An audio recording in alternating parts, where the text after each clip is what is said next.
Hoy día le toca clase sobre síndrome convulsivo.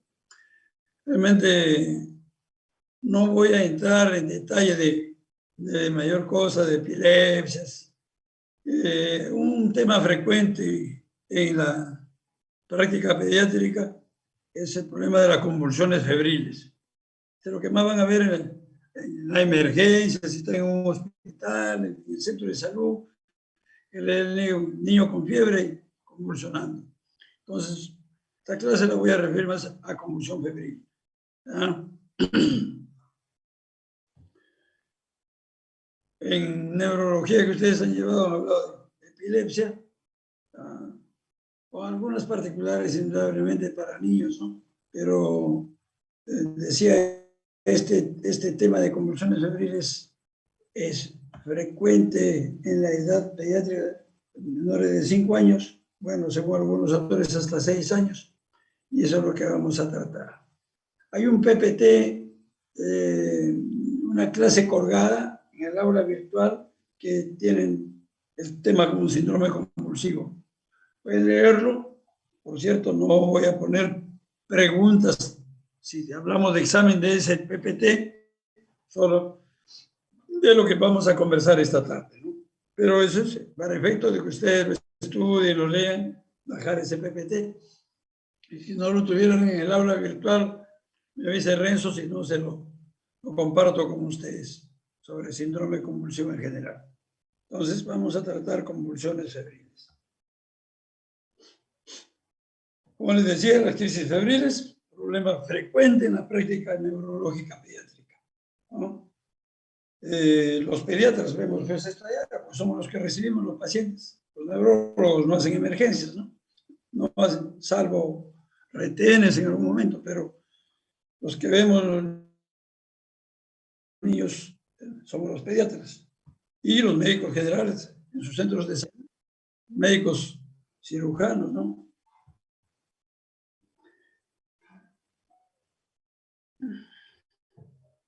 La convulsión febril es una entidad pues, que afecta, según los estudios diferentes, entre 3 a 5% de los niños, siendo más frecuente en varones que en mujeres, ¿no? En niños que en niñas. Por cada 3 niños, 2 niñas, ¿no? Sí, presentan estos problemas. Un 10% de las convulsiones febriles de los niños con convulsiones febriles se hospitalizan. O sea, es una causa también de hospitalización, las convulsiones febriles. Bueno, la convulsión febril es un evento convulsivo, su mismo nombre lo dice, propio de la infancia, entre los 3 meses a los 5 años de edad. Decía hace un momento, algunos autores van a encontrar en la literatura que algunos dicen hasta los 6 años, y también algunos dicen que desde el mes de edad. Sin embargo, el consenso nacional, ¿no? El consenso del Instituto de Enfermedades, ¿no? Neurológicas dice la edad entre los 3 meses y los 5 años. Indudablemente asociado a fiebre porque es convulsión febril, pero que no haya evidencia, sin evidencia de infección.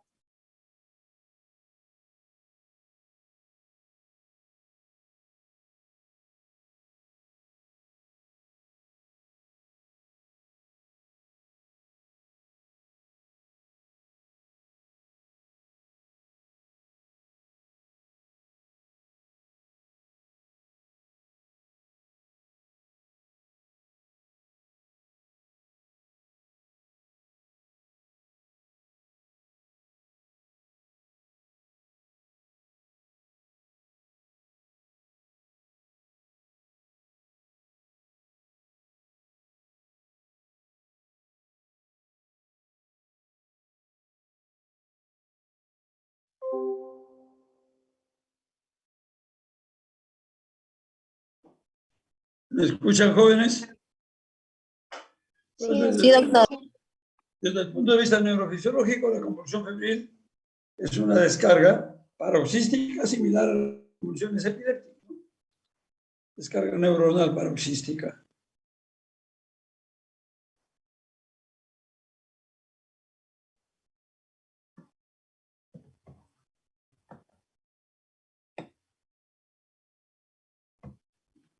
Vamos a ver algunos factores de riesgo, ¿no? Ya vimos que es más frecuente en varones que en mujeres, ¿no? Si el niño tiene si hay en una familia, un familiar que tenga convulsión febril, hay un 10% de riesgo de que la descendencia, un tío, un abuelo, un bisabuelo. Si es un pariente en primer grado, por ejemplo, el papá o la mamá, 25% de riesgo. Y si los dos padres que se unieron en algún momento, ¿no? Han tenido la historia común de convulsión febril, este riesgo aumenta 50%. ¿No? En cuanto al riesgo de recurrencia, el 50%, 30% de los que presentan, 30% de los que presentan una primera convulsión febril pueden repetir un segundo episodio. Un 50% de los que tuvieron un segundo episodio pueden presentar un tercer episodio. La recurrencia en la mayor parte de niños se presenta dentro del primer año después del inicio de la convulsión. O sea,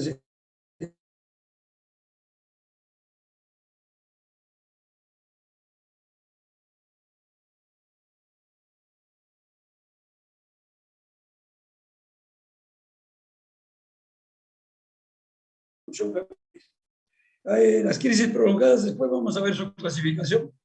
En las crisis prolongadas, sobre todo, ¿no? Según las series de estudios de investigación, llegan entre un 8 a 35% de riesgo de presentar estatus convulsivo en las crisis prolongadas, que son aquellas que duran más allá de 15 minutos. ¿No? Y el 70% de los estatus convulsivos constituyen el episodio inicial de una convulsión febril.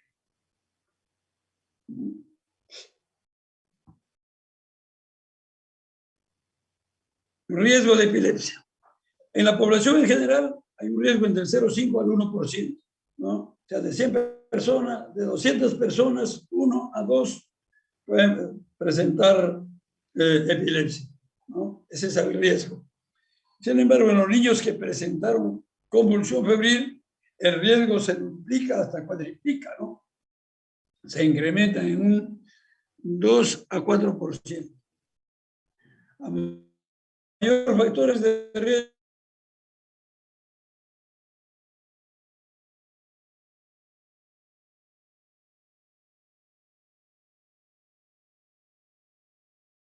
solo uno, varios dicen esto, ¿no? Consenso. De que en los niños con convulsión febril se incrementa el riesgo de epilepsia.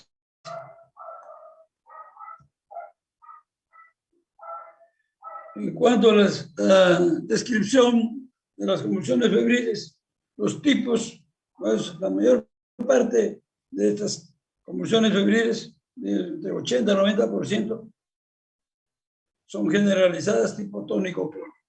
¿No? Según la duración, se habla de crisis severas cuando dura más de 15 minutos. ¿No? Y en cuanto a frecuencia, decimos que un 75% es crisis única y un 15% en que hay más de 2 episodios. Un 15% que presentan más de 2 episodios convulsivos. Buena hora para nuestros niños, que la mayoría solamente es una crisis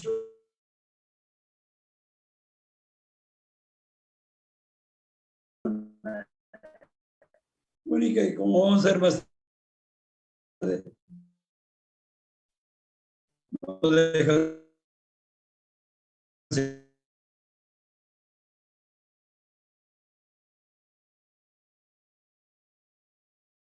de 75, 80%, la temperatura es superior a 39 grados centígrados, lo cual no quiere decir que no hayan niños que no convulsionen con 38, con 38,2, 38,5, ¿no?, de temperatura. Hay niños lábiles para hacer la convulsión, que con 38 están convulsionando. Las infecciones, el principal desencadenante, ¿no? Pero cualquier síndrome febril puede, cualquier entidad nosológica que ocasiona fiebre puede ocasionar convulsión. Pero como son más frecuentes en los menores de 5 años las infecciones, y dentro de ellas las virales, el mayor porcentaje, pero también las bacterianas, ¿no?, son las que van a convulsionar en un niño predispuesto a presentar.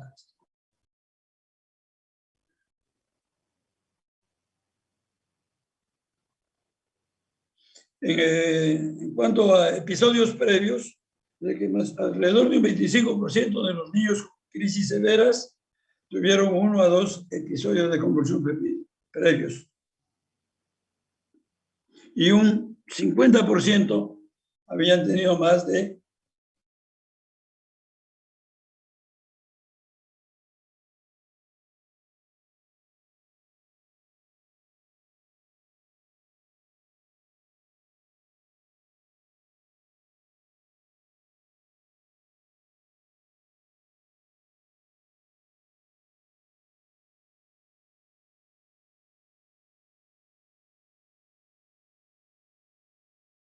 algunos genes implicados en desencadenar, ser predisponente, ¿no?, para las convulsiones febriles.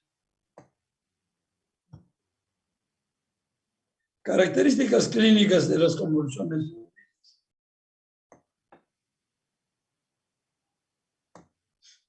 Ya dijimos, la edad es entre los 3 meses a 5 años.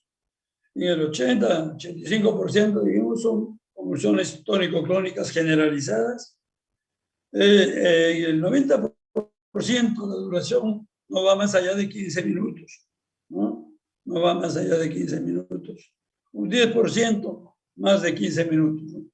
Y esas son las crisis severas, más prolongadas. Como ya dijimos, en su mayor parte asociadas a enfermedades infecciosas de la infancia, son las enfermedades diarreicas agudas, infecciones respiratorias agudas, infecciones urinarias, infecciones de piel u otras, ¿no?, otras infecciones. Estas son las más frecuentes, pues, las enfermedades diarreicas, las enfermedades respiratorias. En mujercitas, las infecciones urinarias. Clasificación. Entonces tenemos las convulsiones febriles simples y las convulsiones febriles complejas. La convulsión febril simple, dijimos que va entre un 80, 85, algunos dicen hasta 90%. La edad, ya lo vimos, es tanto para ambas clasificaciones, entre los 3 meses y 5 años. Generalmente en la convulsión febril simple hay ausencia de antecedentes neurológicos.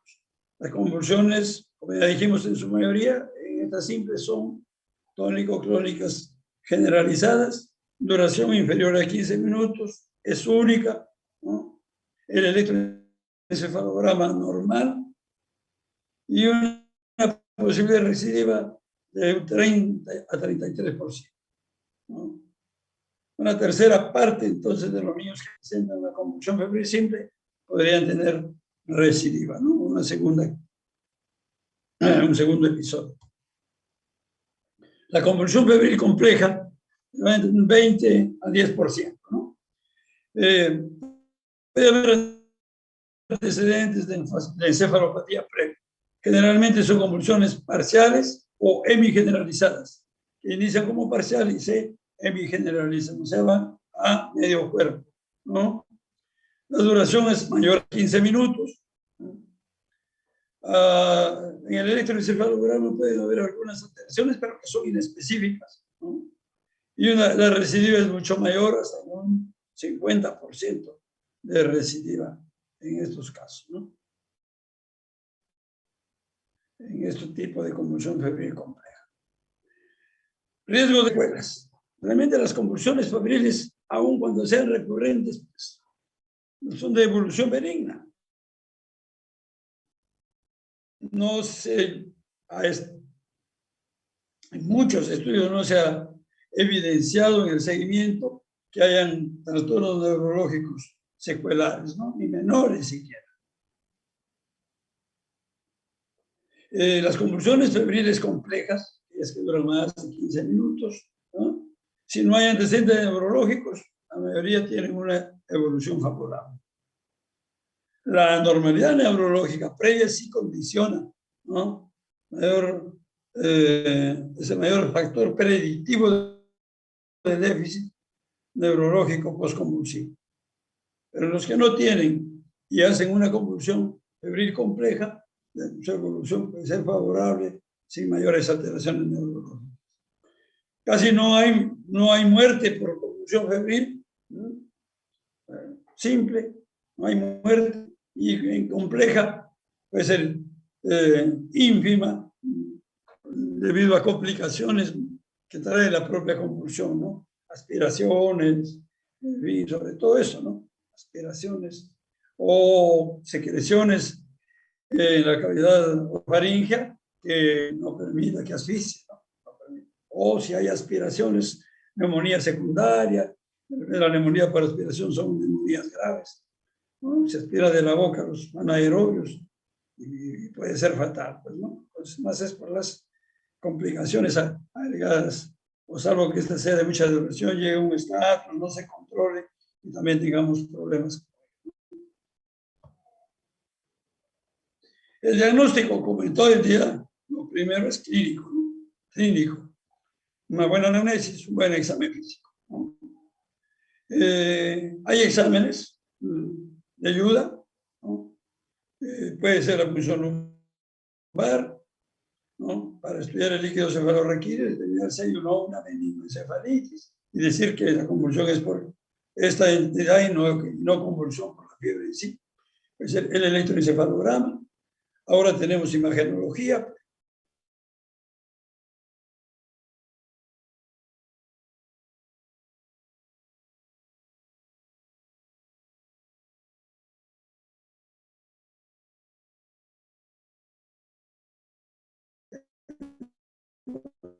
También la tomografía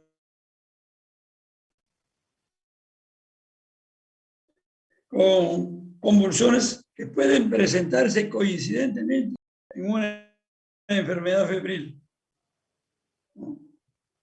Es un niño que tiene una infección urinaria, que estando con fiebre por la infección urinaria convulsiona.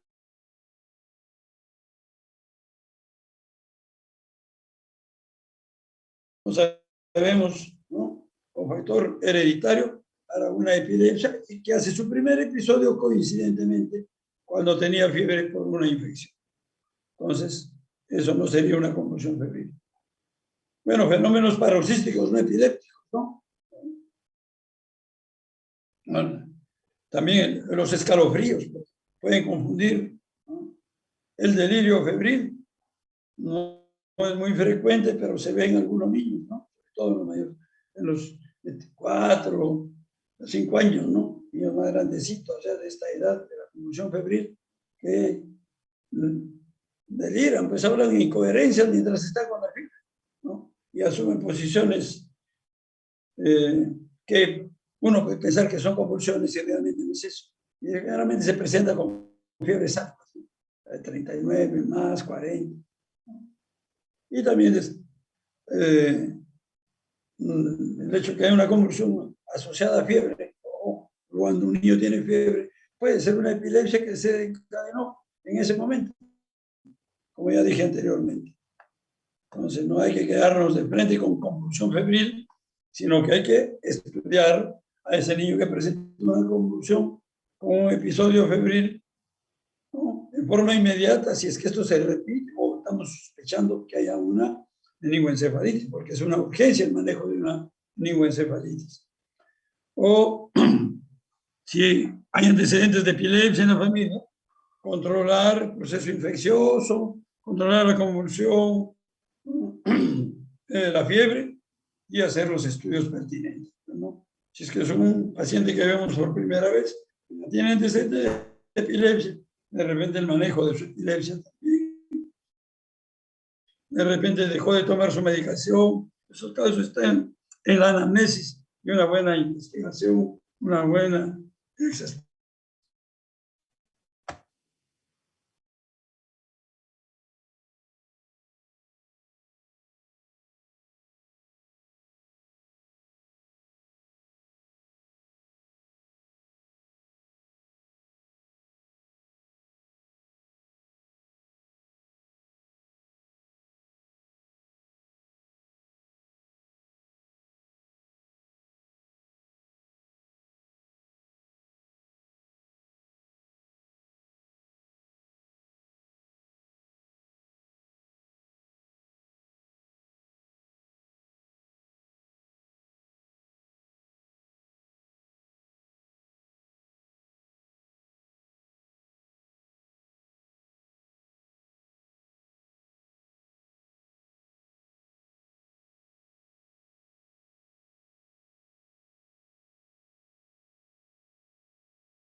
¿Me escuchan, por favor?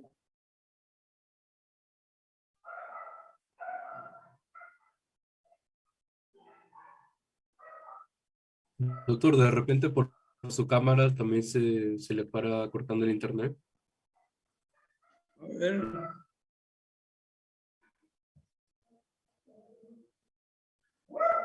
Ya concluyo. ¿Sí me escuchan? ¿Aló? Sí se escucha. Ya. Entonces, en cuanto al tratamiento, el objetivo principal es detener la convulsión. Todo proceso convulsivo en general es detener la convulsión. Y en el país tenemos como droga que más usamos y que está disponible en toda institución de salud, el diazepam. No tenemos otras, salvo en algunas instituciones privadas de repente existen. Así que vamos a hablar un poquito del diazepam. Si manejamos la dosis endovenosa, es de 0,2 a 0,5 miligramos por kilo, ¿no? Por kilo. Pero también en el caso que el niño venga chocado, no se encuentra la vía, la vena, la aplicación endovenosa puede usarse la vía rectal, poniéndose dosis entre 0,5 y algunos otros dicen hasta 0,8 miligramos por kilo dosis, ¿no? Con una jeringa, ¿no? Por cierto, sin aguja, ¿no? Se aplica vía rectal el diazepam. También hay que manejar la fiebre, por cierto. Los estudios dicen no darle mucha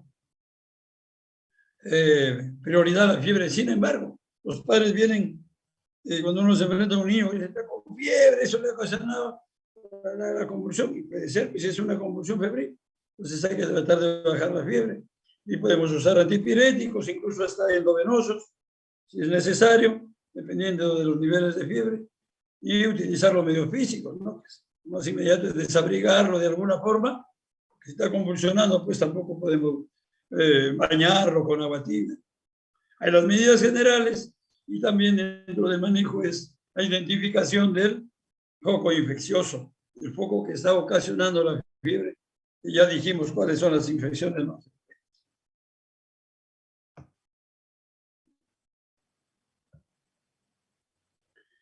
Entonces, el diazepam endovenosa en menores de 5 años, la dosis máxima debe ser 5 miligramos y en niños de 5 años a más, 10 miligramos. Esto es para todo tipo de convulsión, ¿ah? Por convulsión por epilepsia, el uso del diazepam, ¿no? El efecto es rápido, es en 1 a 2 minutos, con un efecto máximo a los 20 a 30 minutos. La vida media del diazepam es 36 horas, ¿no? Y bueno, pues es un medicamento que puede tener algunas complicaciones por ser depresor de respiratorio y también depresor del sistema nervioso central. Por eso hay que usarlo con mucha cautela, mirando, estando ahí al lado del paciente, ¿no?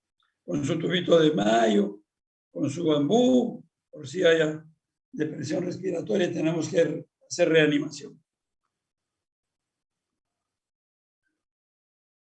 En nuestro medio,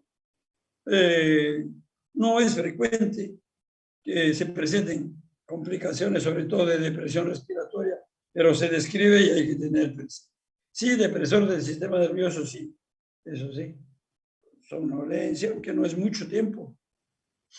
El diazepam vía rectal, dijimos 0,5 hasta 0,8 miligramos por kilodosis. El efecto es igual, en 2 a 10 minutos, y su concentración máxima también 20 a 30 minutos, ¿no?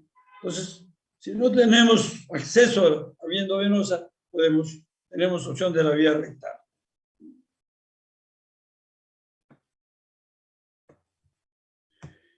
Algunas medidas generales, ¿no?, urgentes ante cualquier crisis. Aquí hay que recordar el ABC, ¿no? El ABC debe mantener una vía aérea permeable, ¿no?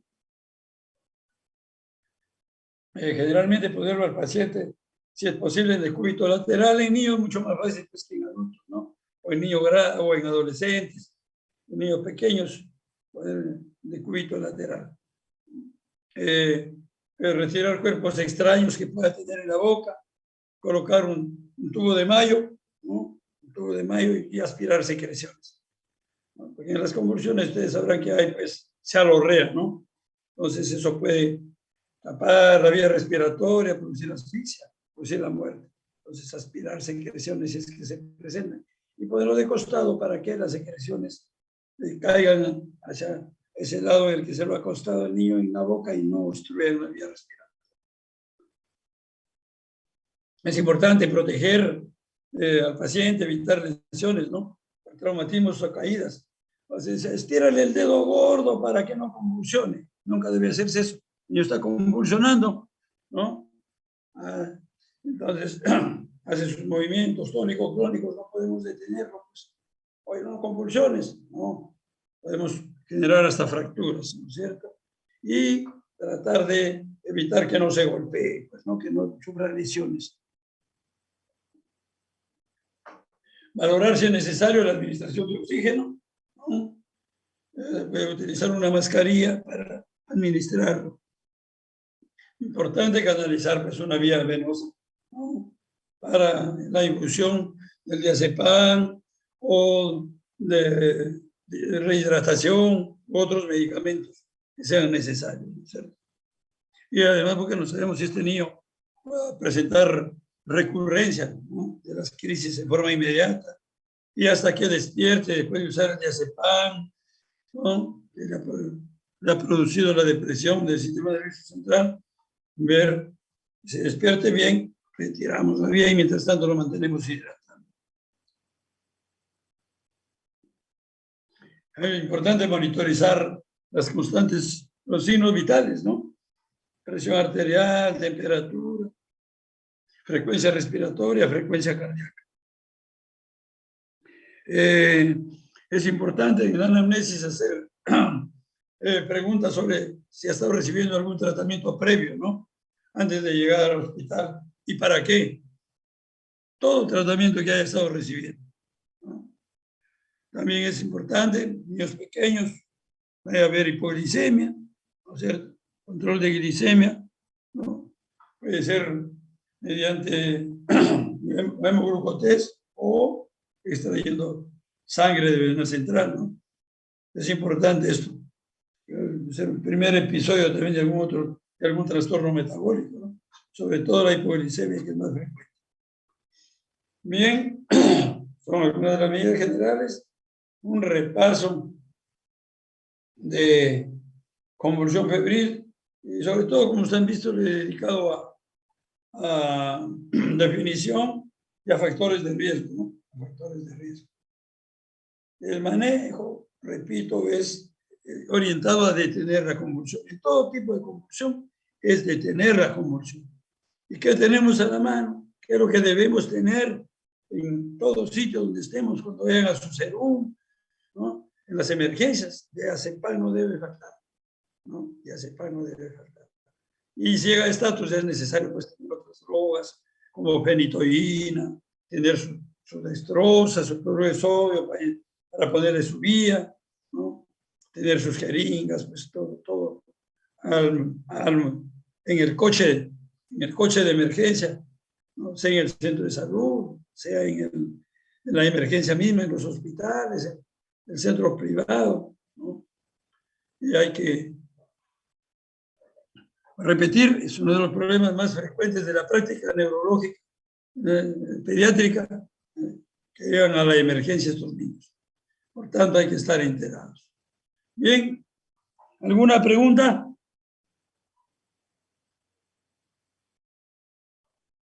¿Han tenido alguien de ustedes algún familiar? ¿Han visto algún caso, se han enterado de algún caso de convulsión febril? No se olviden que ante un caso de una sospecha, bueno, se le controló la convulsión.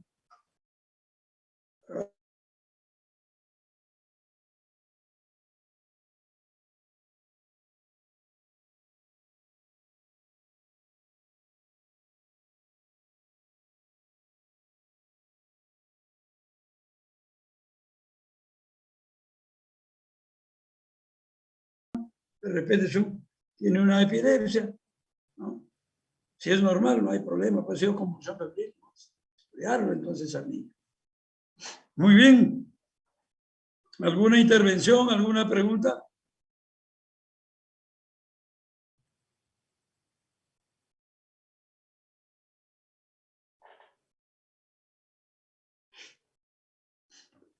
A genes, ¿no?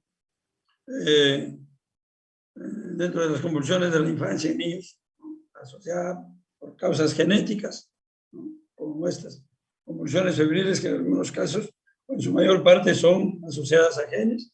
Entonces, hay convulsiones por trastorno metabólico, ¿no? En la etapa de recién nacido, y que pueden también ir hasta en adultos, ¿no? Una hipoglicemia puede ocasionar en un adulto que está tomando su medicación antidiabetes, mellitus, ¿no? Y le bajó demasiado la glucosa. Ese adulto puede convulsionar. Entonces, así también en niños, ¿no? Convulsiones, pero más frecuentes pues son en la etapa neonatal, ¿no? Por hipoglicemia, hipocalcemia, también puede ser por hiperglicemia, pero más que convulsiones por hiperglicemia son otros problemas, ¿no? Pero puede haber también porque puede ocasionar hemorragias, ¿no? La hiperglicemia, o puede ocasionar deshidratación y puede inducir a convulsiones secundarias a esos problemas, ¿no? Las más frecuentes, la epilepsia, las convulsiones, el síndrome convulsivo en pediatría, es la epilepsia. Y hay que ver, sobre todo la epilepsia, ¿no? Tipo gran mal, pero también hay que ser acucioso en identificar los otros. El petit mal, el pequeño mal, de las convulsiones, ¿no?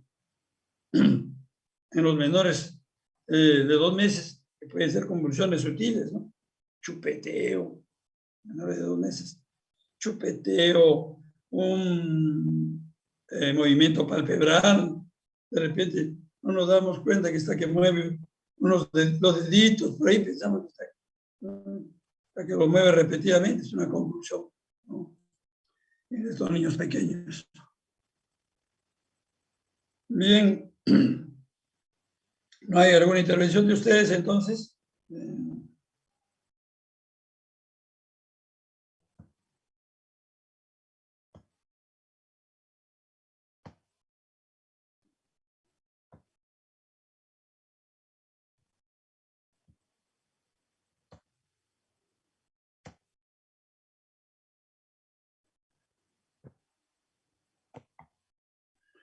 Es mi última clase con ustedes y siempre con mi arenga.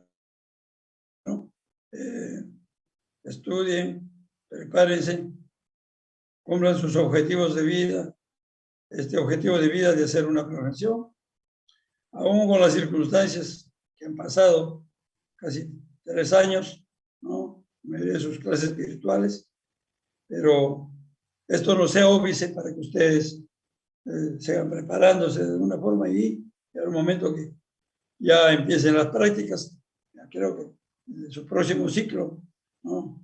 Sus prácticas presenciales, ya están haciendo en algunos casos, creo, algunas presenciales, no como las presenciales que estamos haciendo en la universidad, sino ya en los hospitales, en las clínicas, en los centros de salud, ¿no? Con pacientes, viendo los programas de salud, las vacunas, ¿no? El manejo de crecimiento y desarrollo, ¿no? Todo eso es importante. Bien, deseo éxitos en todas sus actividades posteriores hasta llegar a tener su título médico cirujano y en la que sigan después de ello ya como colegas. Bien, estudien, aquí tienen su examen escrito, sus calificaciones de práctica llegarán en su momento, ¿no? Conjugadas entre todos los docentes. Espero que les vaya bien y pórtense bien, que nada les cuesta, al contrario les ahorra problemas, portarse bien. Un gusto haber compartido con ustedes las cuantas clases prácticas, clases teóricas por este medio. No nos hemos podido conocer bien, de todas maneras nos encontraremos en el camino. Yo voy a vivir 150 años, o sea, digo, para el rato, para encontrarnos como colegas en las diversas especialidades, y más será pues con los que hagan pediatría, si es que alguien de este grupo se dedica a hacer pediatría. Un gusto y cuídense. Muchas gracias, doctor. Gracias, doctor. Gracias, Gracias, doctor. Hasta luego.